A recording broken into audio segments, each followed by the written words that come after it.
Remember, this series comes along with moments of intense violence, sexual situations, cursing, and just other moments that could possibly someone might find triggering.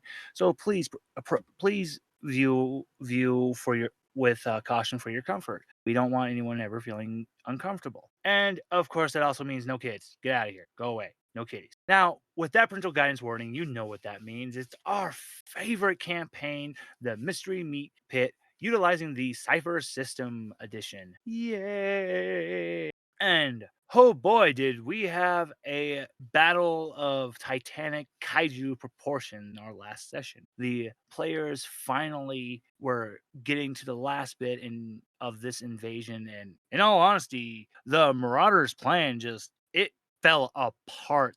Everything the war chief worked for was just boom, denied. No, you suck. Don't pass go. No collecting $200. Even his big final trump card, the gastric whale, failed. It with honestly not even crafty thinking, just being a decent human being. Maury was able to get the whale to trust him and trust in his fellow teammates to save her baby, save the bull pups, well, her babies, and put a stop to the war chief, which they did. And I don't know what it was about last session, but everyone was just about like, look, we're just gonna be shoving shit up people's asses and killing them like that, like death by penetrata. That's just how I'll label that. And as I hinted, an inspector is going to be should be showing up here very soon at the park, because over the last 3 days they've been rebuilding, and in all honesty, they kept destruction down to only 20%. The park is facing some good repairs, but it's not as bad as it could have been, which Alkenfell was trying to say in the board meetings, yet he kept getting interrupted, and he really wished he could have just killed every member in that board, but all the money investments would be gone and too many questions would just be asked. So he has to bite his tongue and just take it and accept that the inspector is going to be running around with his oily little hands and telling him how he should run his park. Right now, Alkenfell has actually been forbidden to leave his office while the inspector is anywhere around. And when he was told that the inspector will be joining for the next expedition and that he is stuck with him for the next guaranteed 6 months, Alkenfell actually destroyed his office. And so he has literally been put into a literal corner by the vice president of Anodyne. Like literally, Alkenfell is sitting on a fucking stool with his face in the corner going, bullshit. You gonna put me in goddamn motherfucker? Fuck you, bitch. Goddamn. Vice president comes in. What the fuck did you say? Nothing. Yeah, that's what I thought. And the inspector is slowly making his way down the elevator. Be forward the last 3 days. Repairs have been done. I would like to start with each person, ask how the last 3 days have been for them. And I will start with everyone's favorite just ball of sunshine, Moonlight. Yes. So after the battle and everything happened, what was the first thing you did? I asked Riley if we can redo the date so we can talk more about things before we have a proper relationship. So I asked him if he can come over to my apartment. So Moonlight is, getting ready. She has a full spread of tomahawk steaks and smoked ribs and all his favorite side dishes going on. And as you're preparing, you hear a ring on your door. Do you go to answer it? Oh yeah. It's not Riley, it's actually a few members of the security team. And you see their faces are just like, it's not panic, they just have like intense excitement. They're just, Moonlight, you have to see the footage. We were able to recover all the security footage from the cameras. And you have to see what we pulled up from when you were dealing with that big lady. I look back at the dining room. Is this really the best time? Actually, you know what? I can do both. Come on then. I invite them in and I'm finishing putting food on the table and I'm getting dressed while they're talking. and they run over to your TV, they throw a VHS tape in, and they're just excitedly going over and they go, "Well, now we saw you take out the big giant woman in. That was crazy enough, but check this out." And they're fast forwarding the footage and everything. And you see the body that the one guard that Riley was hiding inside of, he literally like rips himself out of the back, and you see him like limping and stumbling behind the eunuchs. The camera pans, follows behind him. You see Riley weakly following the camera shifts, scanning perspective, and then you see the general that you were fighting with Riley. You see him screaming at the bed of the stairs, crying over the harem mother, and a eunuch was relaying a message to him. And these cameras actually were able to pick up sound. And I'm not going to repeat what he says he was going to do to Moonlight, but he happened to say all that in front of Riley, and all Riley says is, "Oh, you're not going to do that." The general turned around, got in front of Riley's face, looking down at him, towering over him, and Riley said, "Until you're fucking dead, my feet aren't touching the fucking ground, big boy." And you see the battle begin, right? And it's horrendous. You literally see a moment to when one of Riley's kicks, the general catches Riley's leg, pulls him up, and with all of his strength, he smashes Riley in his testicles. And you see just blood spraying from his crotch. But true to his word, Riley kicks him in the temple, does a flip, and he lands back on his feet and goes back to fighting. Oh, holy shit! I am speechless. You see the literal hell Riley went through, literally fighting this general. Literally another moment to when the general grabbed Riley's arm, spinning it. You could tell every bone in Riley's arm was shattered. And Riley just rips a strip of cloth, wraps it around his arm, and just keeps going at it. God damn! I knew he was always holding back. Jesus. I'm like halfway done dressing, and oh no, I'm fully dressed. I was just in the middle of brushing my hair while watching the footage, just like God damn. And that's when they just turn and they look at you and they go, "By all rights, he was like a dead man standing at the end of that. How the hell is he alive, Moonlight?" Uh, okay, so when defeating the generals, I got this talking sword. I'm calling him Tum Tum, and Tum Tum told me if I drink this sludge stuff, kind of tastes like pumpkins. If I drink this, all wounds are healed. So I saw how bad Riley was, and it was like shit. I force fed him some of the fluids first, and I took a swig, and I tossed Bethany the other swig, and he got healed. How? Wait, where'd you get this footage again? It's the security cam footage. We literally have all of the footage of what was going on during all the attacks. And Yeah, sorry, it's just god damn, whoever placed these cameras all very conveniently placed these cameras. well, we were always told to make sure we have cameras in the perfect vantage point to make sure that no one was trying to do anything shady in the park. Granted, we never thought we'd have a chance to really take advantage of these camera angles, because I mean, to be fair, no one's that dumb enough to go into the park unless we're assigned it. Then we always have to go in big ass groups. But anyway, like, why are you guys showing me this footage? well, one, we know you're kind of you're close with Riley, but two, it's also because you're close with Riley that look, one of the guys has kind of a crush on you, and he was worried about you and was like, "Hey, maybe you should just see what she's talking to." You guys are really my best friends. I go and hug them. They happily hug you back, and they go, "But in all honesty, you're a big girl, and we know you can make the right decisions for yourself. And in all honesty, we just thought you might find this footage pretty fucking cool. And we actually included the footage of that engineer guy, Maury, just like going to hell on some soldiers. It was pretty fucking badass. Give me that footage. I want to watch it later. It's on the VHS we provided you. Yes. Oh, but Riley.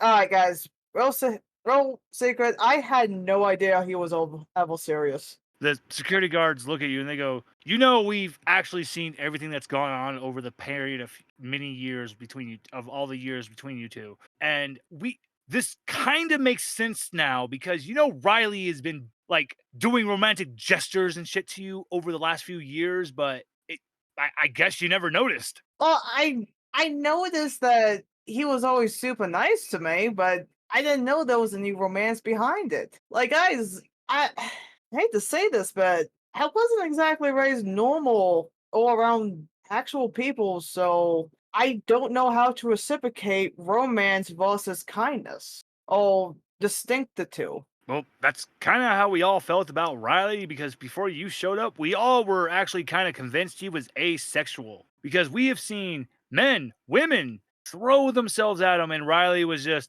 man, you are like literally the only person we've ever seen him actually show any kind of affection towards. I am blushing. Yeah, that well, I'm trying to get ready for this date with Riley. I want to do things right.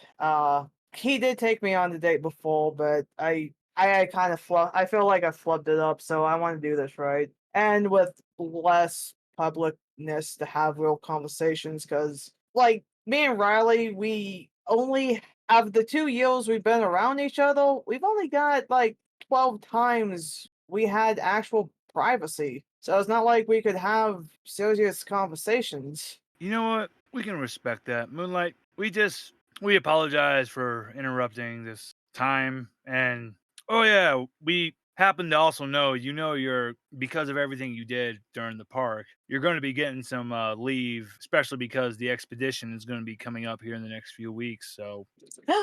Hell yeah! So go ahead and take your time and relax and we're rooting for your kid. The lead security team member just gives you a fist bump on your chest and they all go to leave. Thanks, guys. Take it easy. As they walk out, Riley pokes his head around around your doorway. You see he's actually wearing a very nice looking pork pie that's a little big for his head, so it just like wobbles a little bit. He's done his best to clean up his face, but he's still got his trademark bags under his eyes. And his suit actually is, for once, actually cleaned and ironed and pressed. Oh, hey guy.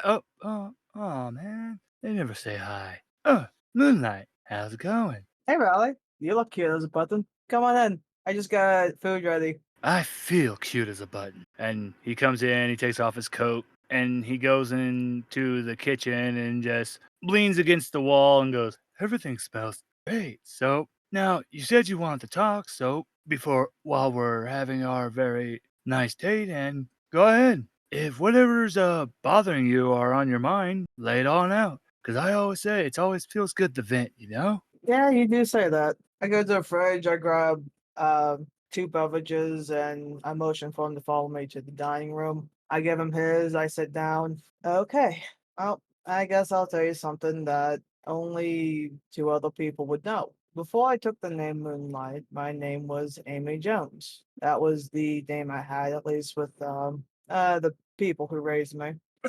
And Moonlight goes on to tell Riley in detail her actual upbringing. That despite all the shitty experiences she had being raised by the Joneses, she does actually acknowledge they are the reason she survived. Because if it wasn't for them, she would not have the tolerance or the mental fortitude to have the ability or will to survive. She tells them about how Al took her in and the carrot and the stick method he always used. Like his methods were fucked up, even though he never put a hand on her himself. He always her punishments if she didn't do what she was told was doing horrible fucking things to other people. And then he was the one who sent her to the death camps, which Moonlight describes to Riley. It is basically a prison amusement park. Well, the public gets to watch and bet and laugh while the prisoners had to do these insane ninja warrior type obstacles. But if you fall, you don't fall in water, you fall in a pit of acid. And Moonlight was sent to three different death camps, is what the prisoners always called them. And she survived because she had to. And she finally gets to the military, her real experience. She knows she was set up, and she suspects it was also by Al. Once again, for training to make her even more stronger, even more detached, even more emotionless. And she explains how she was actually sent to the cult to learn the ways to get close to the master because rumor had it he was scheduled to be there at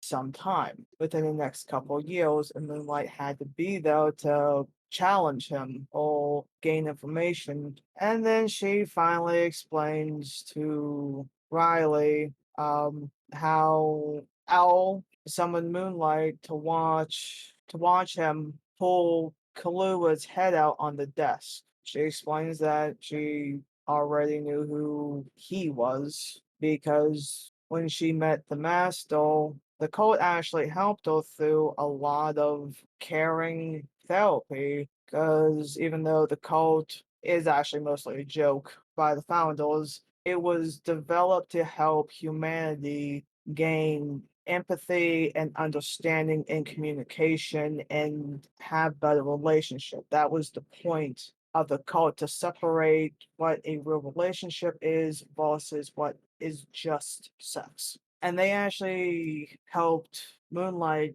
gain empathy, to gain a little bit more morality. And Moonlight just kind of breaks down to Riley that she had no idea how dangerous Alpenfell is until after she really met the Master and realized that the Master is probably the only one who can safely protect her from Al because she doesn't want to be under his control anymore. And Moonlight looks at Riley. I am so sorry for Kahlua, and I wish I could have done more to help him. Riley, he looks at you with a stunned face, and then he grabs with both of his hands the sides of his head. He's not screaming or anything. He's just holding it as if he's in intense pain. And you see, he looks up and he has blood coming from his ears, his eyes, his nose. He drops to his knees and he's hyperventilating. I go to try to console him. I pull him up on my lap and I rock him. And you hear him just say, I, I remember everything. And Riley shares with you that he always thought the master was this monstrous tyrant that put him through hell of a monstrous training, abusing him and all this other shit. But in actuality, the truth is when the master is more than just some guy who is being his sensei to him, the master is actually Riley's father, blood father. And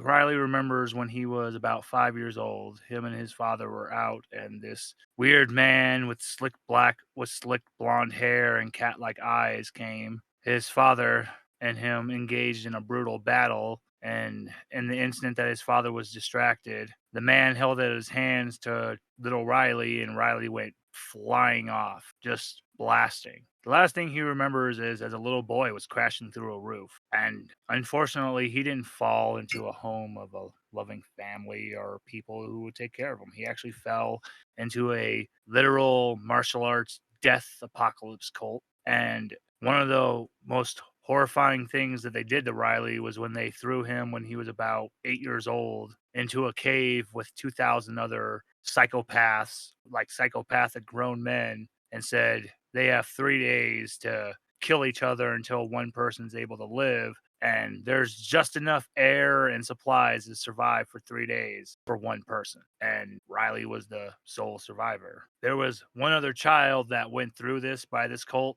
and it was Kahlua. Kahlua and Riley, they cared so much about each other. And that's all Riley had to help get him through this. And they did horrible things to Riley's mind using acupuncture and mind memory wiping techniques to just play with his mind, make him believe what they wanted him to believe. That And then they sent Riley and Kahlua out to commit horrible murders and assassinations when they were 10 years old. And then finally, when they were each about 12 years old, the master finally found Riley, laid waste to the cult, and the last curse they could literally do on Riley was to make Riley think that the master killed his beloved family instead of the master finally finding his son. And then seeing Kahlua, he took Kahlua in as well and not going to leave a fucking child like that. And the master tried to help Riley, but Riley's mind was already just fucking shattered. He's been working so hard to try to help Riley's mind recover in his own way, but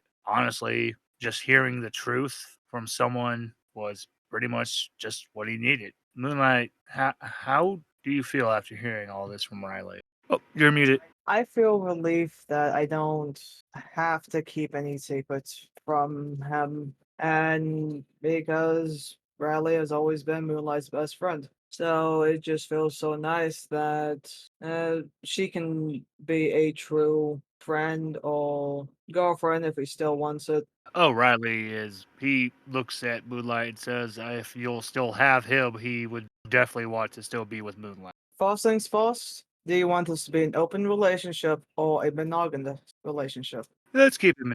Okay, then yes, absolutely. And you have over the next 3 days, it's just very relaxing. And after 3 days, we're going to come to the moment where Riley is gathering everyone because he has a special announcement and a treat for everyone. But before we get to that moment, let me rewind back to the beginning of it. And now as we go to Sticky Joe after his spicy liaison with the mother, and I'm going to go and say her name actually is Adele. Adele bids you a good night, Sticky Joe. And honestly, it is an experience that you will never forget because you are probably the only man to have ever scored with a 30-meter tall woman. So you feel good. But how is like how is the next day for you as construction and everything's going over and people are talking about and you just hear people talking about the events that went on during the Marauder attack? Sorry, my mute button wouldn't turn off. All right, hold on 1 second, guys. Gotta give my kid his night pills. Sleepy time rag. I can help Payne a little bit while we're waiting. He's immune to that at this point. Sticky Joe, I mean, let's be honest here. Each one of you guys have actually kind of really become celebrities in the park in your own right. Granted, everyone would love to be doting on Maury if they could fucking find him. But that's actually another thing I definitely would like to know. Actually, let me go back to Moonlight real quick. Moonlight, how are you with this newfound celebrity? Because people really are just like, when you walk around, people are just looking and just applauding you just because you saved thousands of families, Moonlight. I am confused as fuck of why they're cheering at me. So I just have my bright smile and I wave like, "Hi guys." A father walks up to you with his daughter and he goes, go ahead, honey. And she walks up to you and she says, do you think I can grow up to be as big and strong as you someday? Oh, I think you can. And she hands you a crown picture that is a portrait of you lifting, like holding her up on her shoulders. And it's just a very cute little crown picture. And she just says, you're my hero. And she runs back to her dad. And she runs back to her dad embarrassed. Aw. I'm hanging this up on my fridge. I yell out to the girl, "I'm putting this on my fridge." She's just so glowing and ecstatic. The father just, you see him mouth the words, thank you. I give him a thumbs up. But other than that, so it, I can't wait to see how some other people are reacting to their newfound celebrity. You know, while we're still waiting for Sticky Joe, I need to know this now. You're at sea. Yes. After everything that happened, what was like one of the first things you did, like after you had made it back to Fondue Village, back to the employee housing? Absolutely just start demolishing food. You went straight to the mess hall, the cafeteria. You're just devouring food. And the park guide department, you are surrounded by your fellow workers. And Kevin is just like, is it?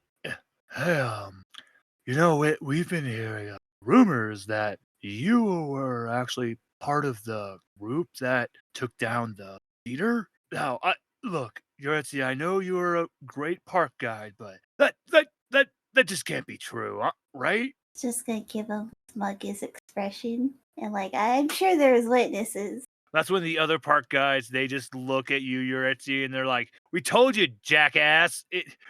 And he's like, but What?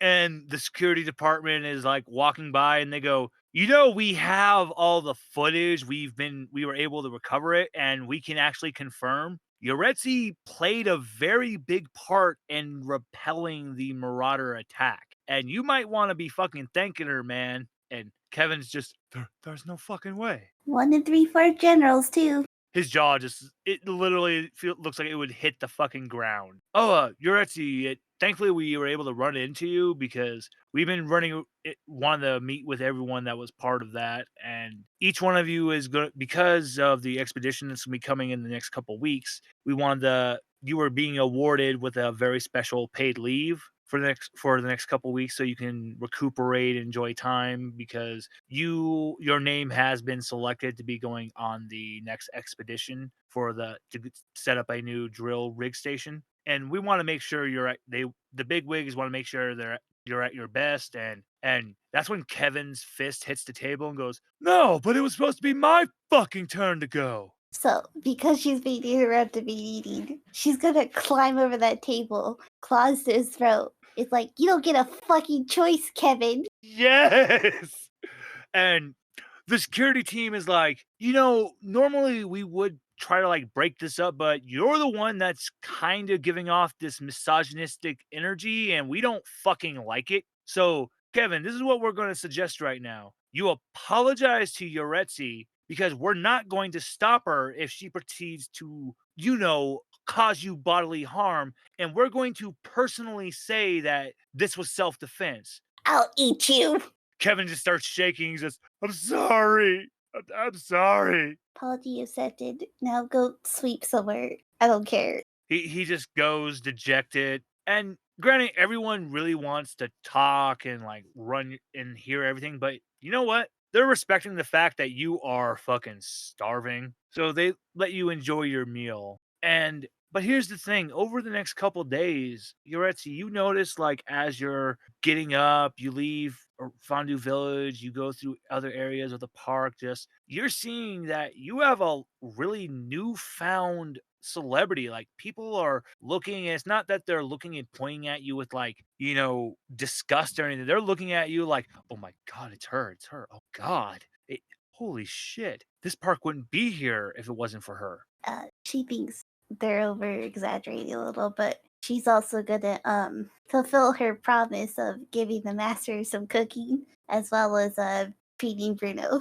And actually, because of your action, the gastric whales have been put on the protected species list. And granted, no one has any idea what the fuck Bruno is. All they've done is just put his picture, and he is officially given, protected species status, and he is allowed to walk through the park. Mhm. And actually, you have been asked if you wish to take part in creating the gastric whale.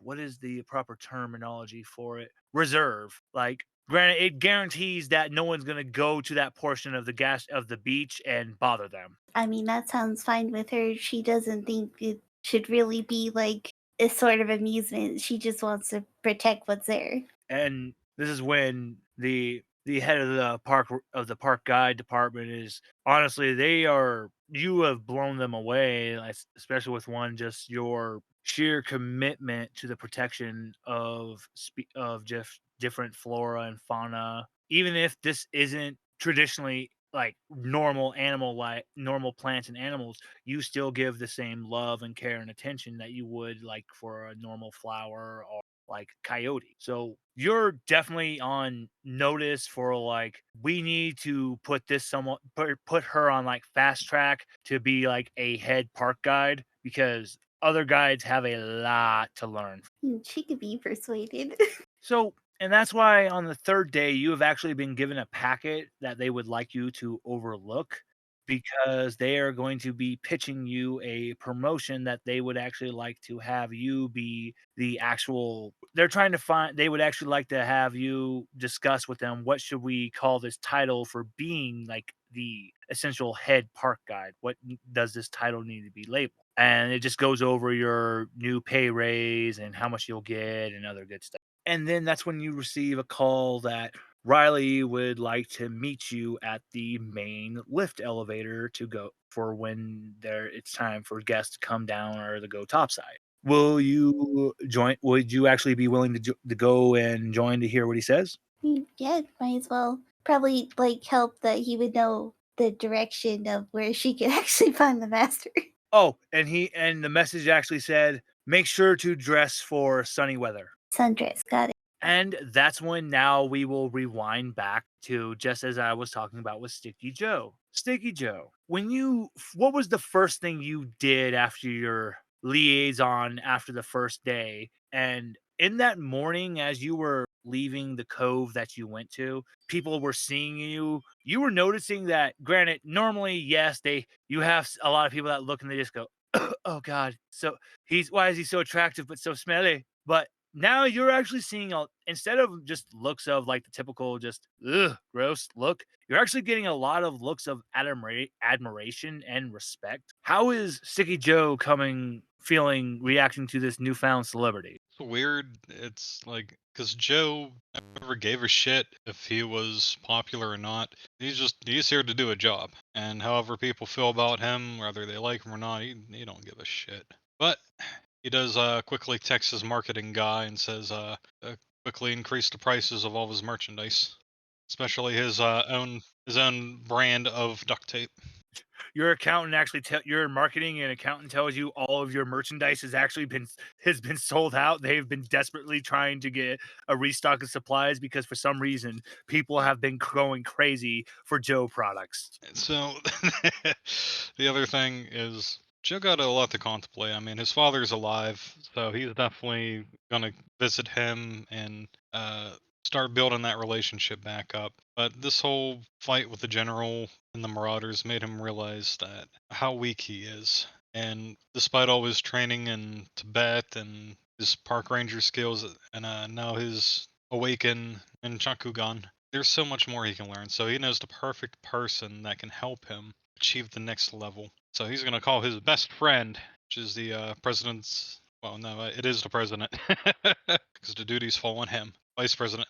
So he's going to call him. He's going to call him up to arrange to try a new style of training. Whenever the Ninchakugan was activated, though, Joe saw aura. He saw life. He saw worlds he's never seen before, and it made him feel small. But at the same time, he felt a part of everything. He wants to tap into this kind of cosmic force and utilize it in everything he does. So Joe's gonna do his own like little training montage and hit the next level. Tap into that sticky chi of the universe. Allow me to describe the vice president now about why Alkenfell actually bows and listens to him. So you were calling Mr. Armstrong. Mr. Armstrong stands at a whopping 6'8". He weighs a good 400 pounds, and literally one of his biceps is like the size of two 16-pound bowling balls back to back. He is a mountain of a man. The only thing matched by his stupid strength is his intelligence. He is very smart, but here's the thing, he is not cocky. He has worked stupidly hard all of his life for everything that he has, and the only thing he has more respect is a self-made man. And so when Joe calls him and asks him for training, there is nothing more that gets his respect to is a man willing to ask for help. So he's just, of course I'll help you, boy. You know what? I actually got a call from Riley asking for some topside passes and asking if you guys could have leave for the next few weeks. And you know what I told him, my boy? I told him, of course, I like the cut of his jib. Now, he actually was asking me if I could take him to the beach. So how about this, my sticky protege? How about I meet you at the beach? And I'll show you how a real man trains. Sticky Joe, of course, accepts. But again, part of Sticky Joe's focus ritual. So he rips a lemon in half, rubs it in his eyes. It always keeps him focused.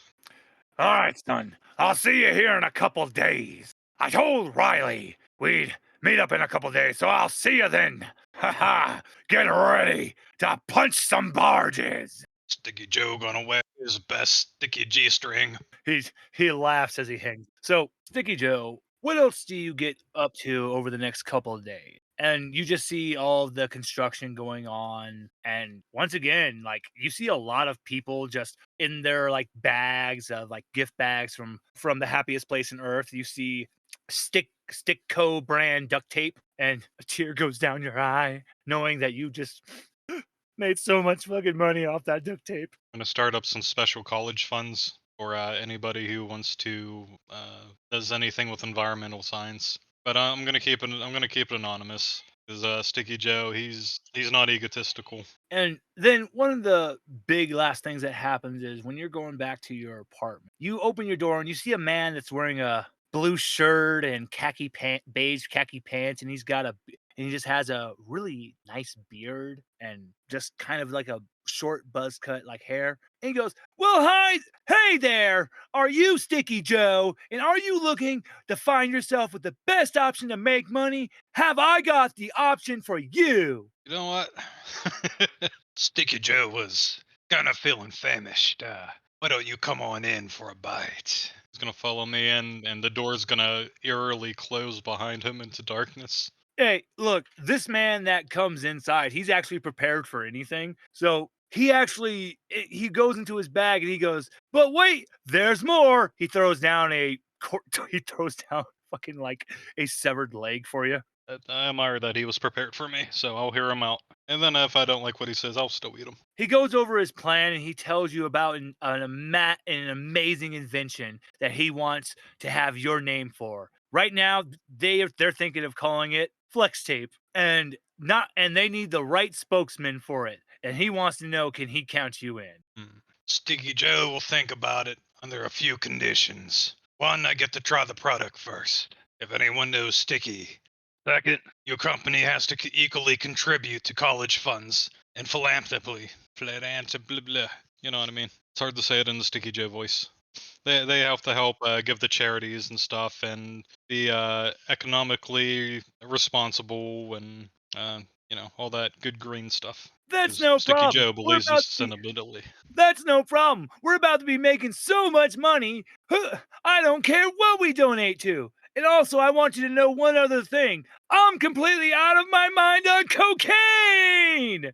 He throws you a roll of this prototype tape that he has dubbed flex tape, and then a massive bag of cocaine, and he goes and he leaves. Sprinkle some of that coke on a roll of tape. I got an idea for that for later.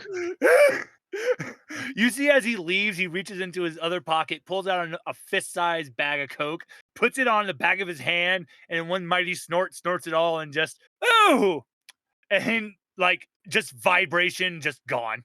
It's like that man is just high out of his mind. Even Clump is just, and Clumpanese. That means God damn.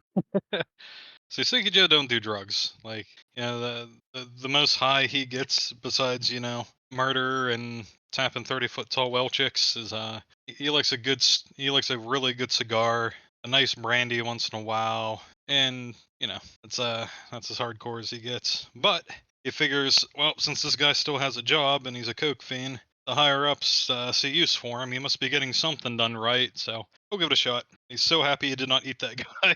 And then on the eve of the second night, you get a knock on your door, and you see a member of the inspector's team. And this man is so fucking extra. He always wears. He just looks like he's dressed like Sherlock Holmes. And he comes in and he goes, "My fine sticky fellow, I have heard of your amazing tracking skills, and I needed to know if I could ask for your assistance to join the team of hunting down this dwarf-sized killer. The DSK has been quite a hazard as of late in the park. Because of what happened with the marauders of late, he has gotten to add quite a few people to his list." You say dwarf-sized killer.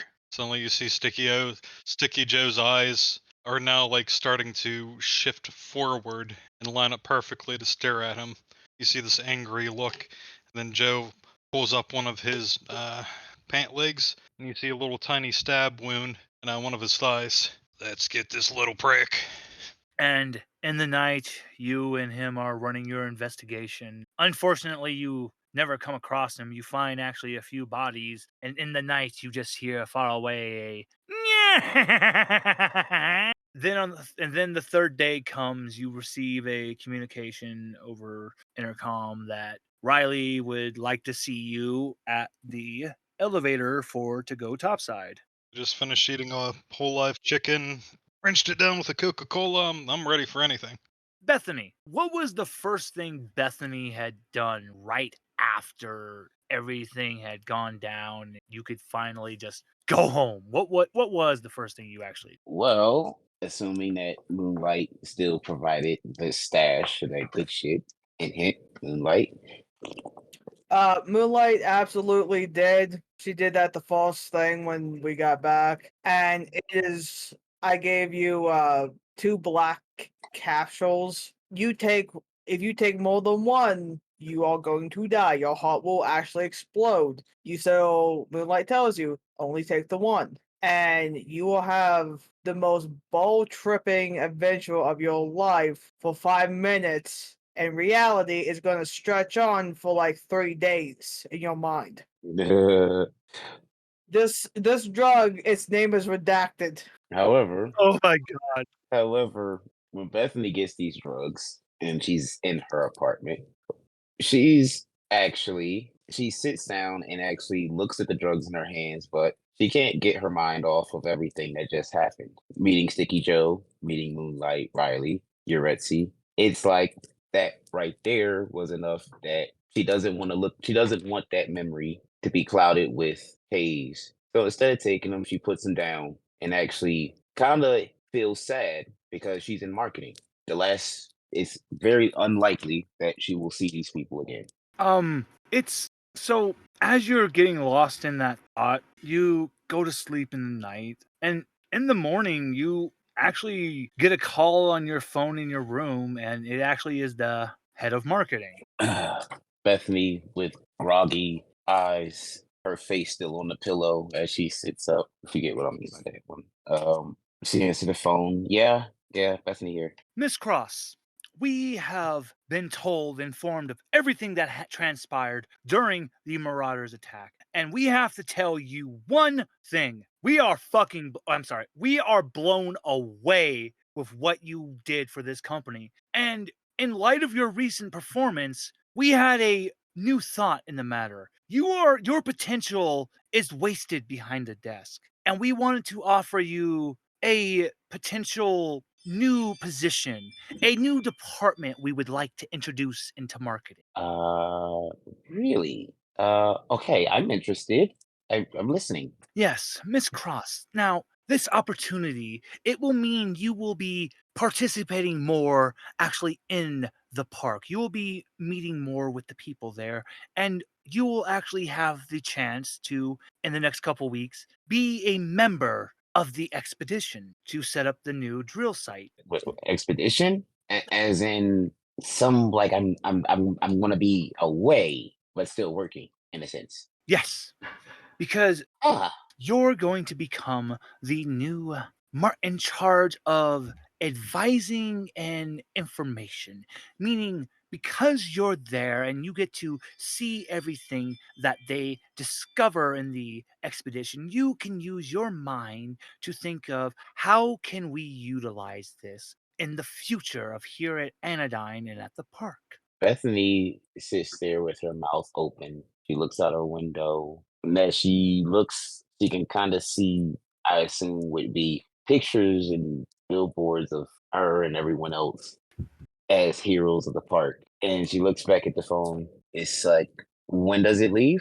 It will be leaving in 2 weeks, and I will actually tell you, Riley had approached the vice president of Anodyne and requested that you be one of the members who actually gets to have 2 weeks, have a 2 weeks of paid leave because the expedition will be taking off in 2 weeks, and he wants everyone that's going to be a member of it to have time to recover and spend some time together. He has a plan to have a bonding session for this team, and he actually wanted you to be a member of it with him. Accept. We will be in the next day. You will receive a packet with your new title and what your new pay shall be, and Oh, and Miss Bethany, please do careful because you actually have a newfound celebrity. Your name is on everyone's lips. Believe it or not, there are people requesting your face on like pictures and stuff. Huh? The sponsors, the endorsements. Just thinking about this, I might be able to get some brand deals. Might generate some attention to the park a little more. And just as he's getting ready to wish you a good day and hang up, oh, and one more. You hear a fear and hesitation in his voice, but he's just, you know what? It's nothing. Miss Cross, have a good day. Wait, what? What's going on here? What's? Unfortunately, he hangs up. Now you go about your day. Everything is great. You have people just looking, cheering at you, just saying how you helped save the park. But the entire day, you feel like someone is just watching, following. And then the second night, you go to sleep. And then when you wake up, you go to the bathroom to wash your face. You look at your mirror and you see written in blood, "You're going to be my final girl." And there's a fucking knife embedded in your mirror. And in the distance, you just hear a Bethany screams. Ah! She slams the bathroom door. and everything else is thankfully there's nothing else in the house you don't see, but you actually see the markings of where what looks like really small feet were standing watching over you in your sleep. Oh Lord. Uh, And that's when you get a call. You hear on the intercom that Riley is requesting your presence at the main lift elevator. Bethany, hurry up and get the fuck out of her apartment to go. No questions asked. She just hurries up and goes. And as Bethany is just running out in fear, a very small figure in a cape with a strange stovetop asymmetrical top hat watches her from the distance, rubbing his weird curved blade up against his face, just saying, "Soon, soon, final girl." And that's when we go to Maury. And Maury, we rewind back to when everything went down, after everything had gone down, what was the first thing Maury went to go do right after? Did he go straight to go back to his home, or what was it? Well, I was taking something back to my house and then resuming work as usual because shit never stops. The thing I was taking home will be mentioned later. Oh yes, Bob, he just gives you his old tentacle version of a thumbs up. The package is delivered with utmost care and it has been added to the collection. And yes, the shit never stops because good lord, do you have equipment to work on. But I will say this though, on the eve of the first day, you have noticed that the engineering's department, your budget has increased dramatically. You are finding yourself being told that you can order much better tools and equipment. I would like to know, does Maury take advantage of this and just start getting new equipment? What is Maury's first actions with the news of this bigger budget now? Well, I already have the best equipment I can have, but the department's lacking, which is why I'm pretty much the only one who's able to ever get anything done. So the whole fucking department needs equipment, needs new stuff. Who knows what he was even broke in this process? And you know what? That's actually when Rancid he comes up and he's actually holding a packet for you. And he says, Maury, that's actually why I'm actually going to be retiring. And I wanted to officially hand over the engineering department to you. Your call, your show. I just need to know if you accept. Well, it's not like I haven't been running everything this whole time anyway. He hands you the packet and a massive jingling of keys, and he says, I know you're do great. You've already blown everyone away, so good luck, kid. And he puts on his hat and he heads on out. Yeah, I'm gonna miss that man. What is Maury's first line of duty now since you're the head of engineering? Reinforce the fucking generators. That's the first thing I'm gonna send everybody out. They're gonna reinforce those generators. You discover that a good 20% of the generators were actually horribly undercared, that some of the department was not doing their job. They weren't going up and keeping up upkeep. And you start cleaning house. You demote people that have not shown that they're going to fucking work, and you promote the people that have shown the dedication and that they've just, as you said, the engineering department has been lacking, and you're finally going to provide the people who need the tools to shine. And honestly, efficiency has gone up 40% over the last 2 days since you've started taking over the department. And Armstrong he's been sending you messages, updates, just saying, I don't know what engineering is on right now, but keep up the good work. And then you're also informed that, oh, if you have everything set in place, you are actually going to be awarded 2 weeks of paid leave, and you're also being offered the head expedition engineering position if you want to join the expedition that's going to be in 2 weeks. Yeah, I've been on a couple already. Might as well do another. Gets me away from all these people. It just means it's your calls on how everything's be getting set up, what supplies are needed, what heavy tools, how they're going to be setting up the shielding for the rig. It's your show. It's your show. Excellent. And you also, granted, because you're not someone who goes out and walks in the open, you do hear, like, in the hallways, you hear how people are talking about, it's funny because I've been seeing kids walking around with just this generic looking engineer stuffed doll that says Maury on the front of it. I've never met this Maury. Have you? No, but, from what we've heard, they sound badass, man. How does that make you feel? Oh, Maury's pissed. If they ever find out who leaked the footage from those cams, they're gonna die. There's a member in the security department just shaking in fear, like, why do I feel like I did something that is going to cost me my life? And that's when a person just walks over and goes, hey, Steve, it's not like you got to worry about it. Yeah, you're right. It's not like I'm ever going to run into Maury again. Use me as a human shield.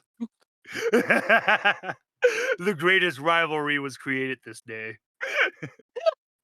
And on the third day, your department is actually nice and secure. You have not been having any generator blowouts. It's, dear God, you have actually been able to relax and drink some coffee and not have a headache from having all this shit work at you. And that's when you hear that Riley would like to request your presence at the main elevator for going topside. Does Maury go? God, if that fucking elevator's broken, I am going to start just killing everybody. That fucking elevator is the only fucking lifeline. So yes, I'm gonna go to the elevator because I think it's broken. And as everyone gets there, you all see Riley standing there with sunglasses, wearing some really just kitty swim trunks. His swim trunks have little capybaras on them that are sitting in a little inflatable rings. Aww. And he has a capybara towel as well. And he's just, Moonlight just gushes. hey guys. Oh, yeah, Maury, you look like you're ready to work, but actually I wanted to surprise everyone because I'm taking you guys to the beach. We're all going to be heading to California, to San Diego. This is my present to all of you. I got us some really nice hotel rooms and we're going to enjoy a week in San Diego. Just the only downside is right, like right behind Riley, you see the wide girth. He's just like 2 feet shorter than Riley, but 10 times wider than him. Stepping behind him, wearing his magnificent denim suit. He is just dressed to impress. His denim suit, red tie. He has his little brown fedora on the top of his head, but his massive fucking eyebrows block his forehead, so you don't even know if he has a forehead. His long, greasy hair is just in massive clumps, and he's just, yes, to exercise this so-called vacation, I informed Riley that I was joining along because of all the little damage your little so-called heroics had. And he was happy to placate me. Riley's just looking at you all going, I'm so fucking... But he is going to have his own room. Oh, and you were saying? I was gonna say, I'm gonna look him dead in the eyes and say, if the elevator's not broke, it will be. I bite my lips, so I try not to laugh. Well, you know what? You're lucky it's not a full moon. I'd go werewolf on you. And he just does the most pathetic werewolf, just at you. And he goes, Riley, I'll meet you topside. Euryt's immediately gonna go, ew. And Riley just goes, try not to break the elevator with your girth, buddy. It has a maximum weight load of like 10,000 pounds. I slap Riley upside the head. Shut up! Bethany just laughs. That's when he actually notices Moonlight, Bethany, and Moonlight and goes, this is going to be a great vacation because I have 3 miladies.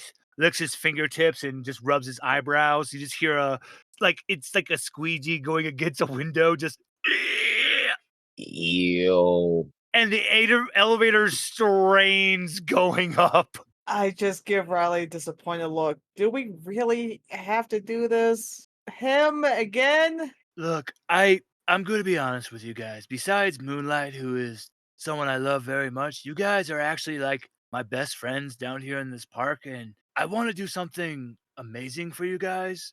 Like, I'm not going to lie, I've probably spent maybe 80% of my fortune on this, and I promise I will do my best to keep them away from you guys.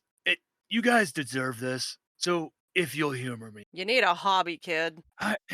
Riley just looks down a little bit. I know. I give Riley a pat on the shoulder. Okay, of all the inspectors, why him? We physically cannot touch him if he gets, well, when he gets. Ugh.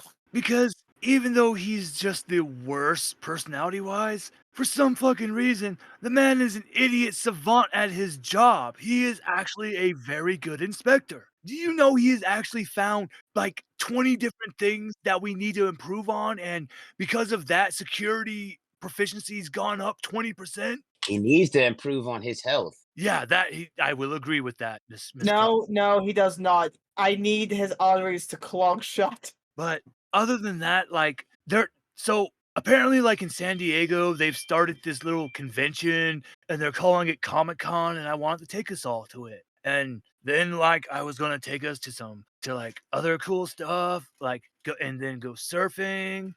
And I was also just planning on like sending Big Boy to like some buffets and stuff. And then we can finish it off with like a trip to Vegas. What do you guys think? Ooh, I haven't been on the surface in almost 3 years now. Hell yeah, let's go. Vegas has good drugs. Riley just holds out his hands for everyone. It's like, guys, it won't be it without the rest of you. I'm going along because I'm curious how this plays out. Plus, I'm tired of people. Bethany puts her hand on Riley's, like, hey, I'm with you guys. This has been the most fun I've ever had without getting high. Riley is just ecstatic to have the people he considers his best friends, and he looks at Sticky Joe and goes, Joe, are you going to be joining us, man? Sticky Joe's going to pull up his pant leg. Not the one where there's the scar from the pint-sized killer, but his other pant leg that shows a hyper-realistic photo of him and Riley high-fiving from their training montage many episodes ago. Sticky Joe will go. Plus, he wants to see that guy's arteries blow up. He can't wait to see him transform into a werewolf. It's gonna be the most obese werewolf. It's gonna look like a balloon with little sausage nubs sticking out of it. Joe, I hate to burst your bubble. I unfortunately know this guy for an ungodly number of years. He's not a werewolf. He's one of those incels who like to act cooler than what they are. And he lied to Sticky Joe. I take that personal. And with that amazing comment, as you guys all board the elevator, and strapped underneath, we see the DSK, the dwarf-sized killer, underneath the elevator with his curved blade in his mouth, riding underneath. Bethany shivers. This is actually my surprise for my players because this is not just going to be a beach episode. This is a beach arc. Because this is actually where we're going to leave off on this session, as the players are all going to be boarding Vice President Armstrong's luxurious stretch limousine that even has a fucking jacuzzi on it on the back of it. And you guys take off And yes, the dwarf size killer has himself buckled underneath with belts underneath the limo, just and the limo rides off into the sunset, headed towards San Diego. And Hope it hits every speed bump along the way. yep, and we just hear God damn it. And that is where we leave off on this session as we head off into our neckbeards, vacations, and expeditions arc. So I hope you're ready for this one, dear listeners, because this is going to be a magnificent next arc. Because if it's anything like what we went through with the Marauders and Fight Club, this is going to be amazing. So thank you so much. And until the next one, dear listeners, goodbye.